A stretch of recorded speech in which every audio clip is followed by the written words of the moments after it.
Okay, so today's topic is called 3 SoCal Startups with Successful Exits Lessons Learned. That's quite a mouthful.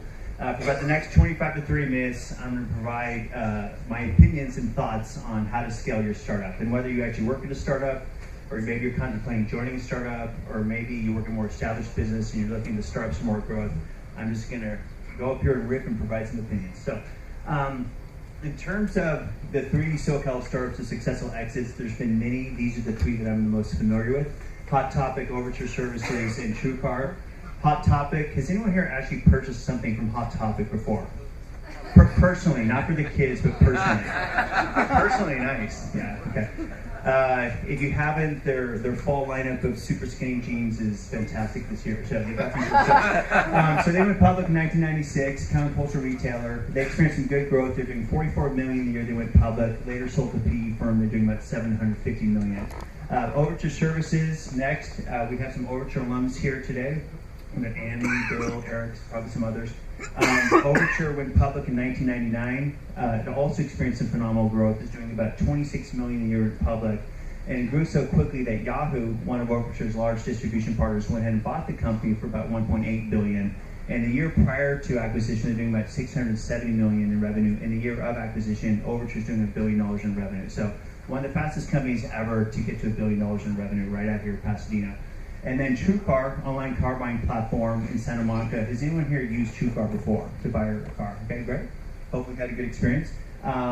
Went public in 2014. It's doing about $206 million a year. They went public. Still a publicly traded company, about $1.6 billion market cap after yesterday's close, and they're doing about $300 million in revenue. So now, how do I know these companies? I'm not claiming that I'm responsible for their success. I've not found them. I was not CEO at one of the companies. I didn't even work there. The other 2 I did, but I started there about 2 years after both of them were founded. So at Hot Topic, I worked at the venture capital firm that was the lead investor in Hot Topic. So my boss there was the chairperson of the board, so I got to learn Hot Topic from the perspective of an investor. But then again, I was just a newly minted associate. Those are called like Kevin, just happy to be here there. At Overture Services, I was a director and later a VP. I was kind of middle management at the time, meddling in the middle. I was one level below the key decision makers, like the Andy Wilsons of the world. Andy ran product at the time. If you wanted a product built, you had to stand outside his office, set attention, and call him Mr. Wilson, not looking in the eyes. But that's how I knew it. So that's not true.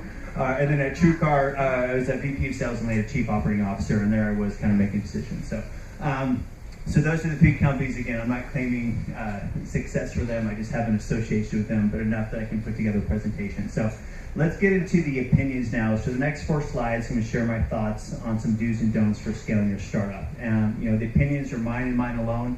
I'm not qualified to speak on anyone else's behalf. I'm going to provide a lot of advice that's glaringly obvious, and not all advice is applicable to all situations. So my first advice for entrepreneurs before you jump in, and when asked like, hey, should I do the startup thing, I generally recommend, sure, why not? Go for it, life is short. I've worked at startups, I advised startups, I've invested in them, had plenty of friends who work in startups, and overall, I think it's very fulfilling. I think it's fun to solve problems that others have not. I also believe that the relationships you develop at startups can be some of the best relationships in your career. Now, on the other hand, I believe startups are incredibly hard work. The risk of failure is high, and for most of the time, it'll feel like you're just toiling away to obscurity. So they're not for everyone. Now, if they are for you, my specific advice is, most importantly, seek an opportunity with pent-up demand. And another way of saying that is go after dissatisfied customers, or another way of saying that is go after big problems. This is so important because startups are hard enough as they are. If you go after the wrong opportunity, it's going to be really, really hard. So I think why Hot Topic, part of the reason why it's successful, because it went after the right opportunity, is going after disaffected teenagers who needed a way to express themselves and mimic what they were seeing on MTV. So they went after the right opportunity. At Overture is going after advertisers that wanted more accountable and targeted advertising, as well as search engines and publishers that needed a better way to monetize their content. And at TrueCar is going after car buyers and car dealers that wanted a better way to transact. So it really is important, go after the right opportunity. And another piece of advice I provide to entrepreneurs is when you're assessing an opportunity, make sure that you don't overstate the demand or overhype the level of dissatisfaction. I see this sometimes that entrepreneurs will sort of force their will onto the problem or overstate what the problem actually is. That's a danger, I believe. And the other danger, I believe, is when entrepreneurs underestimate that the existing solution might be good enough. So another piece of advice is create a realistic business plan. This is an obvious one, but what I mean by that is try to be the world authority on that topic, on that problem. Also, when you create your business plan, step away from it, don't fall in love with it, and try to poke holes in it, see where there are some faults in it.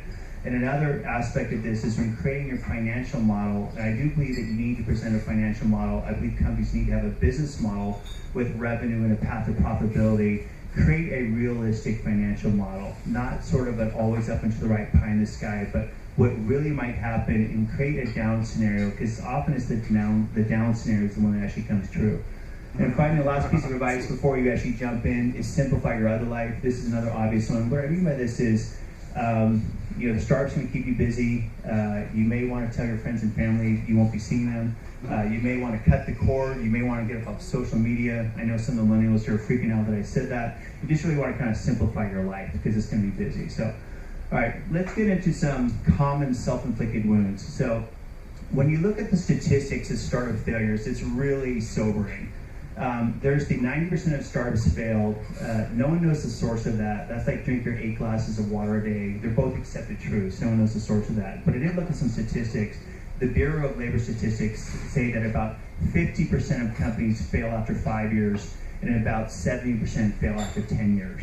And then for venture capital-backed startups, about 75 to 80% also fail. And venture capital-backed startups have professional investors who vetted the ideas, professional investors sitting on the boards, and yet majority of them fail. So my advice to entrepreneurs is, don't be intimidated by that, just learn from the mistakes of the others. And here are some 3 common mistakes that I have seen that I've personally experienced. The first is overextending the business. So startups by definition have a limited amount of resources. So they need to be very thoughtful in how they allocate those resources.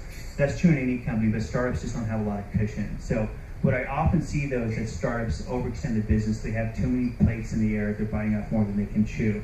And how that situation arises often is that the startup may have what I call bright, shiny object-itis. It's always chasing the new thing. Or sometimes the startup also just have a culture of bravado. We can do it all. Sometimes it's a deliberate strategy in which we will throw everything against the wall to see what sticks. That's different than experimentation. I'm just talking about what I call the conglomerate strategy, just trying everything. And sometimes it's the things that make startups great in the culture, the decentralized decision-making, the sense of ownership, empowerment, the go, the risk-taking. That can lead to conditions in which everyone feels empowered to run with anything. That's how you get a situation where there's now 20 number one priorities. Instead of the company doing one thing well, it's doing 20 things poorly. So I really think this is about focus, and discipline. And one of my fun war stories, when I was at Yahoo, I stayed around at Yahoo after they acquired Overture, and Yahoo definitely had some focus problems. But we had we had a leadership retreat, and there was a surprise guest speaker. We had to get back in time for the surprise guest speaker, so I did. And this guy comes out in a black turtleneck, and it turns out to be Steve Jobs. So, I put my BlackBerry down and see what Steve had to say. And the question came up is how does Apple balance innovation and execution? And his answer is the only thing I remember because his answer really resonated with me. He says, Apple, we only have one priority list. There's only 10 items on the list. We debate like hell what goes on the list, but we only do the things that are on the list, and we don't do things that are not on the list. And Steve Jobs, as you read about him, he was a big focus guy. And why that resonated with me is because what I heard that at Apple, there is one list. It's written down. It doesn't exist in executives' heads, which is open to interpretation and amplification and lost in translation. It's written down somewhere. There's a debate process where people debate. That's very healthy. That's how you get the best ideas. It also helps with, I think, buy-in later where people feel that they had a voice. Maybe not a vote, but they had a voice. It's also, what I heard is that there's a finite amount of priorities, and they only focus on the things that are on the priority list. So it was good, straightforward, simple advice, but I say to entrepreneurs, if it's good enough for Apple, it's probably good enough for your business.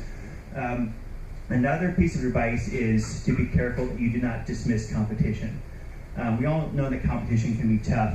Often in startups, what I see is at the moment in time that they are created, there really was no direct competition. Technically, they saw an opportunity that others did not. The danger is assuming that the world is static and that you never will have competition after that.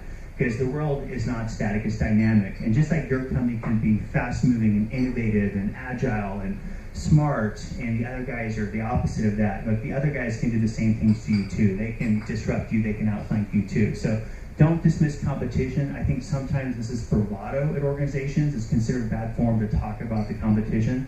I think it's actually very healthy to talk about competition. I think there should be periodic meetings where you get people together, you get an objective review of the competition, and you scenario out, you strategize about what you could do to blunt your competitors, what they might do to you, how would you react to that. I think both Overture and Yahoo definitely did not take the threat from Google seriously. I don't believe, as a personal opinion, nor did they react strongly from it. I think that both companies dismissed competition. And then finally, ignore compliance. And I'm referring to regulatory and legal compliance. We live in a compliant world, especially here in California. And compliance is one of those things it's not sexy, it's tedious. No one gets interviewed by Charlie Rose for being good at compliance. You just don't. But the reality is compliance is one of those things that if you don't take seriously, it will likely come back and haunt you, and likely at the worst possible time before a financing or a product launch. And it's one of those things that's it's expensive to fix. It involves lawyers. It creates a lot of reputational damage. And not only can it slow down your business, it can actually shut down your business. It's interesting at TrueCar, in 2011, we were talking to bankers about going public. And then about 3 months later, we were in the fight of our life trying to save the company because we were working through some regulatory compliance issues that played out in a very public way. So take compliance seriously. I think it should be a board level issue. Just like the board should ask for financial and operational updates, it should ask for compliance updates. All right, so I'm now going to shift over to some commandments.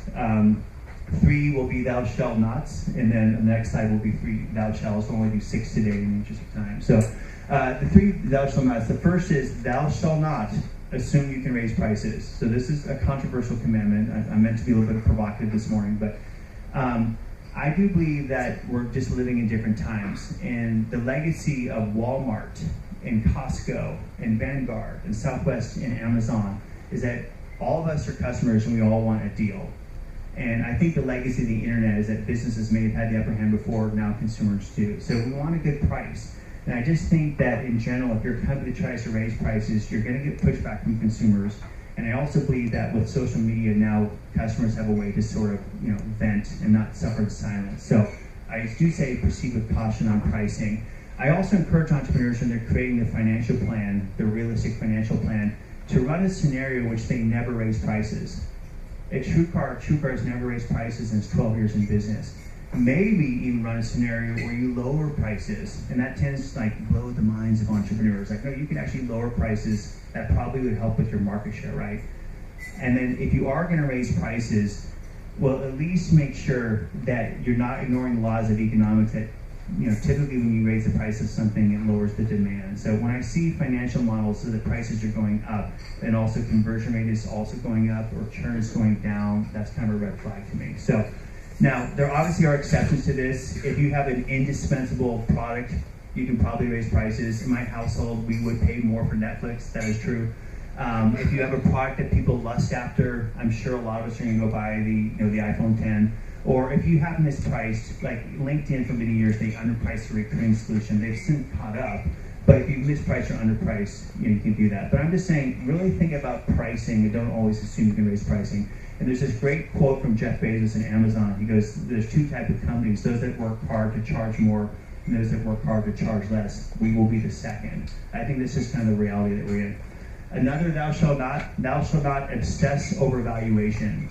And what I'm talking about when companies are raising equity capital, and it's okay to negotiate. It's a negotiation between the company and the lead investor for the valuation. I think companies should negotiate. They should get a fair valuation. It reflects their hard work, the potential of the business. It's good for morale. It's good for momentum. I'm talking about where companies sort of have an obsession or line of saying we must be a unicorn, or we must be $100 million post-Series B or $10 million post-Series A. I think that's very dangerous thinking because first of all, it's going to scare away some investors. You'll just price yourself out of the market. I think some investors will question your motivation. I also believe that it's dangerous because a good investor at a lower valuation is still far better than the average investor at a higher valuation. It's really important who your investors are, and you don't want to limit your options on who your investors are. The other danger in doing it is it actually can harm the company. I read the statistic that 53% of unicorns provided additional investor protections to their most recent investors, which explains why there are scenarios where there are companies that had higher valuations as private companies than as public companies, because it turns out the last round in, they got additional shares if the stock price went low. That's horrible for the company. That dilutes everyone. It's bad for the employees. I also just think that the danger in doing that, if you do get a higher valuation, but you're not quite ready for it, you didn't quite grow into it, you're going to have to go back to the well again and raise more money, and it's more likely the next round it's going to be a flat round or a down round. Flat rounds are horrible, down rounds are catastrophic. It is very, very difficult to retain employees when they look at their equity and they know it's worthless. That's one of the main reasons why they're there. And it's also just really hard to recruit because there's just a stigma about a company. If it's a down-round company, it's like, don't go there. All right, and then finally, thou shalt not rationalize talent mistakes. Rationalize, I mean, as in attempt to explain or justify. So let me read some talent mistakes here for those who can see it. We've got brilliant jerks, tyrants, bad bosses, presiders, backstabbers, self-dealers, information hoarders, friends of, glory dazers, resters, investors, funny failures, and or toxic avengers. So those are all talent mistakes. There were specific individuals in mind when I wrote that. I would protect the names of the guilty. Some of them are actually even here in this room today. No. What I mean by this is, even under the most perfect hiring system, and no company has developed a perfect hiring system, there will be talent mistakes that get through. And also over time, there will be people who've lost their motivation or their skills have not kept up with the job.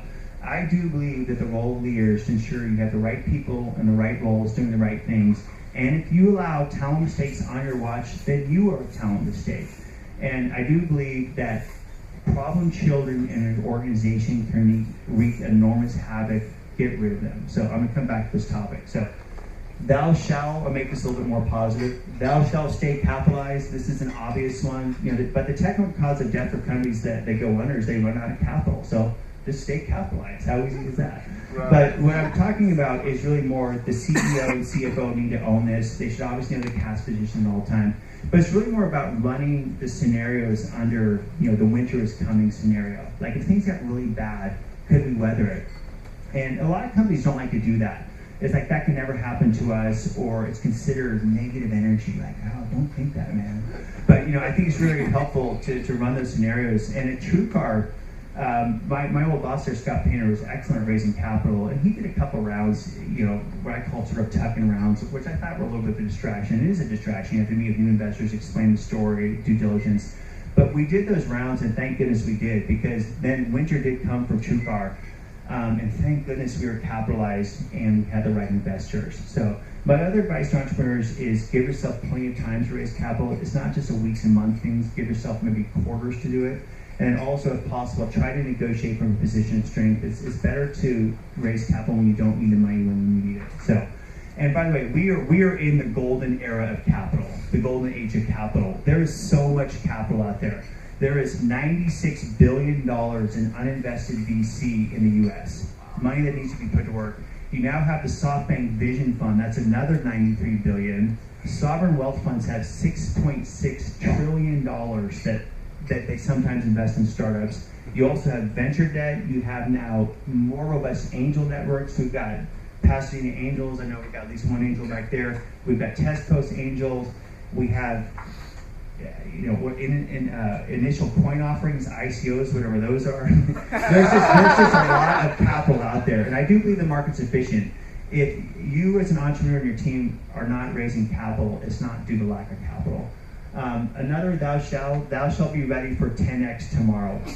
And one of my favorite questions when I'm advising companies or working companies is I'll ask anyone, the CEO, the head of customer support, the receptionist, and I'll go to them and say, for the function that you're responsible for, that you own, that you're accountable for, that you're in charge of, could it handle 2x more demand in the next 3 weeks and 10x more demand in the next 3 quarters? And I'll simplify that. Could you handle 10x tomorrow? And usually the response I get back is kind of like a sheepish laugh, like, well, that's a good problem to have, right? And then I kind of lean a little bit. There's a little bit of theater, and I said, that's actually a terrible problem to have, because if you get to a level of success, but you did not sustain that success because you weren't ready for it, because you didn't prepare for it, that's on you. And you let yourself down, you let your teammates down, shame, right? So, in my mind, that's how it goes down. But so the point I'm making is be prepared for growth, right? Plan for it. That doesn't mean go build over capacity right now, but plan for it. And when building the plan, one piece of advice is you can't just hire your way out of it. It's very difficult to hire at the quality and at the clip that you want. It also flies against the concept of operating leverage if you're just hiring up to demand. If you increase demand by 5x, you shouldn't really be hiring 5x too. You should have some operating leverage in the business, so find some efficiencies. And at TrueCar, this actually came true. In the cash for clunkers in 2009, that was like 5x demand tomorrow. That's what happened. We had to be ready for it. Luckily, we found some areas that we were a little exposed, but it actually gave us a lot of confidence when we went through that the platform can extend. So, and then finally, on rationalize talent mistakes, here's the other definition of rationalize is and eliminate to make better. So I hope you guys caught that wordplay on the 2 slides. I thought it was clever when I made it. So here, what I mean by this is, if you have talent mistakes, get rid of them. And one of my, again, best piece of advice to entrepreneurs is fire fast. Fire fast. I've never met anyone who's been, any tenure in business who does not agree with that. It sounds cold. I know it's harsh, and again, the millennials freak out when they hear that. But I do believe if you have talent mistakes in your organization, you're making enormous havoc. Now, I think there's a way that you can let go of people, and it should be done with dignity. First of all, it should never be a surprise if people are communicating, but if it's just not working, have the conversation. Let them resign, I believe. Unless it's something egregious, let them resign, let them save face. There should be a severance. I think the severance should be formula-based, that everyone in the company knows for like every 6 months you work for, you get a week of severance or something like that. Make sure that they sign the release. If you want the severance as a quid pro quo, you have to sign the release that you will not sue, will not disparage the company, shake hands, and move on. So I do think it's really important to fire fast. Some of my personal biggest mistakes in my career have been not firing fast. And again, I'm looking at some people in the audience right now. Okay, last slide. So, I had to do some favorite quotes. If you're offered a seat on a rocket ship, don't ask for a seat, just get on. That's when Eric Schmidt was trying to recruit Sheryl Sandberg to Google. This is pre-Facebook at Google. I love that quote. I've used that quote. Now, if you're going to use that quote, your company has to be rocket ship-esque. You can't be like a cardboard box that you made look like a rocket. I mean, you have to be rocket ship-esque. Culture eats strategy for breakfast.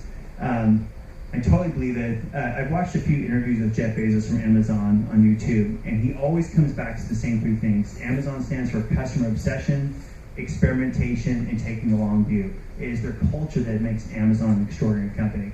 And then the team of the best player wins. I also love this quote. I'm a Lakers fan, but I do think that the Golden State Warriors are probably going to have better outcomes in the next few years because they just have better players. And I encourage entrepreneurs, look around, do you have the best players on your team? In terms of getting it done, you may have to fight a battle more than once to win it. This is from Margaret Thatcher, a person who I really admire. And in startup world, it often feels like this. That which is measured improves. I love this quote. Wonderful things happen when you publish goals and progress against goals and owners of those goals and like green light, yellow light, red light, and you really publish it, you put it in spreadsheets, you send it out, you put it on dashboards. There are so many good analytics packages out there and visual representation of data. Get the information out there. And finally, complaining about a problem without proposing a solution is called whining. I just like this because I say it to my kids all the time. So, right. There you have it. So those are my thoughts and musings on how to scale your startup. So.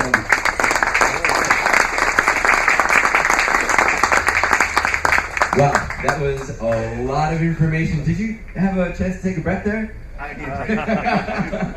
Go get some La Croix. Yeah, he's made it. We all know that because he's drinking the most erudite beverage on the planet.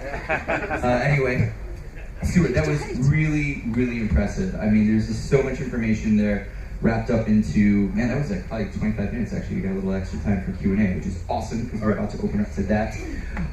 So if you have a question, raise your hand. John will walk around with the mic. If you would like to share stories, please dump afterwards because you'll probably be hanging out with us for a little bit. Yeah, so if you'd like to share a story about your TrueCar experience, That's cool, but not right now. Okay? Thanks, Mike. Who would like to get started here? Wanted to just share a real quick thing. You were with Design Accelerator, right? Yep. Back in 2013, when I went to my first Friday Coffee meetup, you were the speaker. Oh. And I'm still here. So, Nice to know the program's improved. So now we've got Stewart here, we've got Eric, and so yeah, I've learned a lot over the course of 2013 to today. So Stewart, you gave some really good tidbits as far as entrepreneurs and getting started and all that. I really liked your comment about finding the right team. So how did you go about assessing teammates when you may not necessarily know them? I mean, you obviously look at a resume, the background, track record, and things like that. But are there any other suggestions that you might have? Yeah, can you all hear me? Yes. Yeah. So I mean, there's many different ways to do. There's no such thing as a perfect hiring system. Well, what I've found over time is, the hiring manager absolutely has to know what he or she wants, and they need to be paired with a good recruiting partner, and the two of them should go find the right talent. In the actual interview process, I think you should keep it to maybe 3 to 5 people who are really good at assessing talent, the same 3 to 5 people. And then afterwards, I think when they're assessing that person, and that should happen immediately, the moment the person is left, the candidate is left, the people who interview that person, they get together in a room and they immediately assess that person. And I actually like this, I've used this before, where literally on the count of 3, people put 1 to 5 fingers out. They don't even say anything. Like, what do we think about this candidate? Count of 3, go. If anyone has a 3 or below, the meeting's over. Everyone has veto rights. And it's not necessarily consensus driven. I view it just more as you just hire people who are really good at assessing talents. But if anyone says a 3 or below, your meeting's over. You trust the person. When you're first thing you know them, you may want to say why they said a 3. Some people are harder graders, but if they're 4 or 5, particularly if they're all 5s, I think you know your answer. So when I look back at some of the hiring mistakes I've made, is because there was some voice in their mind or someone else was saying, like, there's something problematic about that candidate, and then we all put our blinders or filters on, and then we still went through, often for expediency. So really trust the system, 3 to 5 people, and everyone has veto rights, I believe. Back here, Stewart? Hey, Stu. Oh, hi, Andy. Coming out. Oh, I won't look in the eye. Yeah, I appreciate that. I'm still taking counseling. The question for you, you spent TrueCar was on the west side. Yeah. You were over there for a number of years, and now you're back in Pasadena. What observations or contrasts would you make, having spent all those years on the west side, now coming back to Pasadena, and what advice would you have for the kind of Pasadena startup community? Yeah, it's I'm back here because commute's brutal. I know a few of us still do it. So it's interesting. The LA Tech kind of started in Pasadena. I think it shifted a little bit more to west side, and now I think it can happen anywhere. I'm very bullish on Pasadena in terms of LA overall, but Pasadena in particular, in terms of its ability as a robust tech scene. Again, I think it's the combination of the university systems we have here, particularly Caltech. I think with Idea Lab, I think we have a lot of entrepreneurs here who've had some success and are willing to give advice. And I also think that the space is available and cheaper, and you cannot discount how important that is. It's incredibly hard to find space on the west side. And we were at TrueCar, we were one of the largest employers in downtown Santa Monica. We were in 5 separate offices. It's really hard to manage a company when you're always walking back and forth between buildings. If you hear it snap, they're like in 30 buildings in Bennett. So it's kind of crazy. So it's good when everyone can be in a centralized location. So I'm pretty bullish on the Pasadena tech scene, and again, for events like this. And I will say this, if there's any local entrepreneurs who found my advice helpful, I'm always willing to get on a phone call, coffee, or lunch, and just kind of talk about it. So, Thank you. Yes, Mr. Hovan. So. Hey, Stu. What's your advice for entrepreneurs in terms of how they should work with their board, advisory boards, and sort of the informal networks that can help them? Because it's easy to get myopic when you're spending all your time inside the company. Yeah. I think that's a great question. I always ask CEOs, how do you aspire to allocate your time? Hopefully what I'm hearing is a certain percentage on product and customer experience, a certain time actually talking to customers, a lot of time actually recruiting and talent, and enough time talking to your investors, your board, your advisors. I think that advisory boards are a good idea. keep it to maybe 4 to 5. Choose different advisors who have different roles. Get them together once a quarter. Have an agenda. Run a good meeting. If you're looking for ideas how to run a good meeting, I think the Mark Suster, I'm sure many of you read his column, Both Sides. He's been a 2X entrepreneur. Now he's a partner in Upfront Venture. He has good blogs about how to specifically run effective meetings. So I think that you should stay in contact with them. It's an art how you manage your investors and your board. I think it's better to over-communicate than to under-communicate. In the absence of information, people get a little grumpy, and then bad things can happen. So, and then in terms of your board, if you have a formal board of directors, choose wisely. It's you're in that relationship for a long time with them. And I also think that boards should have some independent voices. I think I see a lot of VC-stacked boards. I'm a former VC. I'm a recovering VC, I say.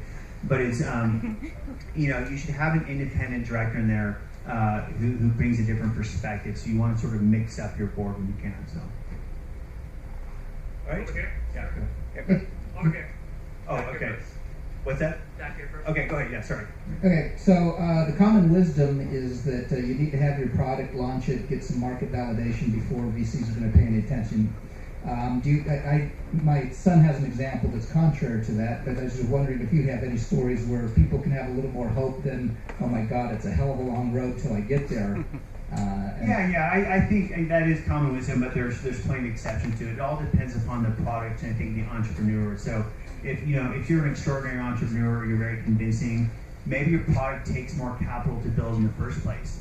I mean, there's many internet products that you can sort of MVP and get something live, but in other industries, you have to have capital before you can get the product. So I think there are exceptions to it. My point is, know your story, know your industry, know the problem you're solving, know how to articulate that, and get in front of some of the investors. And I generally think if you have a good story and you're a good entrepreneur, you will get capital. So, Okay. yeah, go ahead, sorry. Culture eats strategy for breakfast. Yes.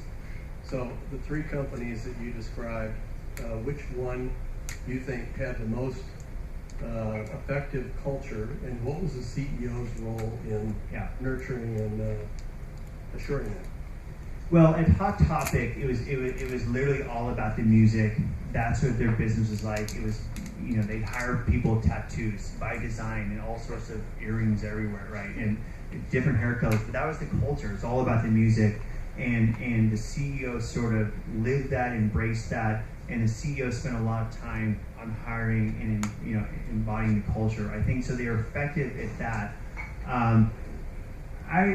TrueCar's culture was more kind of hard-charging, kind of intense, fun but intense, and it served a different purpose because we were definitely trying to disrupt an industry. And we have the arrows and scar tissue to prove it, right? But we were trying to bring price transparency to auto retail, which is an industry that really resisted it. So that culture needed people who were thick-skinned and some would say gladiator culture. They had to have that, and definitely our management team, right or wrong, sort of reinforced that. So it's interesting, if you watch these interviews with Jeff Bezos, he spends most of his time, he says, on the culture. He goes, right now, if I tried to change the culture, I probably couldn't. But he was happy to say that because now the culture is so strong. Amazon's now trying to open a second headquarters. To me, that's a signal they feel confident enough that the culture can be replicated somewhere else. That's how strong the culture is. So, all right. Any more questions? Yeah. Right here. Okay. And we have one over there too. No. Sorry. We over here. Okay. Good. Oh, okay. I just had my question was hold to the mic, please. My question was about pricing. You were talking about keeping prices competitive and how that's really important. My question is, as a composer, I kind of work in the service industry. Generally, if somebody needs a service and I complete it. So I've had a little bit of trouble with balancing keeping prices competitive and also not devaluing yourself. So do you have any advice for that? Because I sometimes feel like if I give a client a more competitive rate, they assume that they're going to get a subpar product. Yeah, that's a notable exception to my advice. Mine is really more about kind of traditional products or internet service. I think for professional service providers, or I'll put you in that bucket.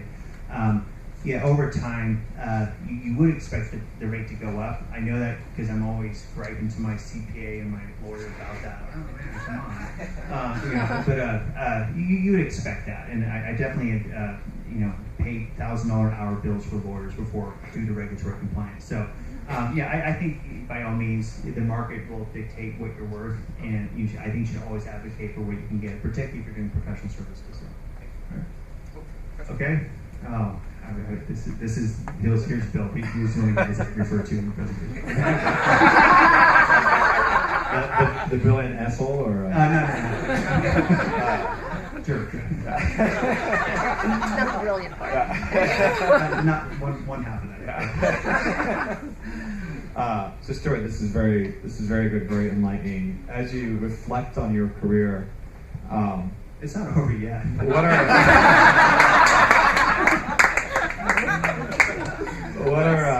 What are maybe 2 or 3 things that you would have done differently, knowing what you know now?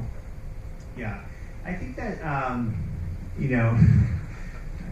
resent the tone of that question. I think that it is hiring, and I mean, we've all done it before. If you make hiring mistakes or you keep the wrong people on your team for too long, that's definitely a mistake. It's often from some misguided sense of compassion where it's come from. But also, I think my mistakes have been, when I look back at my decisions, I tend not to be too much of a look back guy, but I look to see, was my thinking distorted on that decision? Was I looking at it as objectively as, Spockian as possible, or was I allowing some distortions to come in? And often my poor decisions because I've allowed some sort of distortions to come in. So, all right. Excellent. Well, thank you so much for the questions and the amazingly concise answers. This guy's amazing. Give it up another round of applause.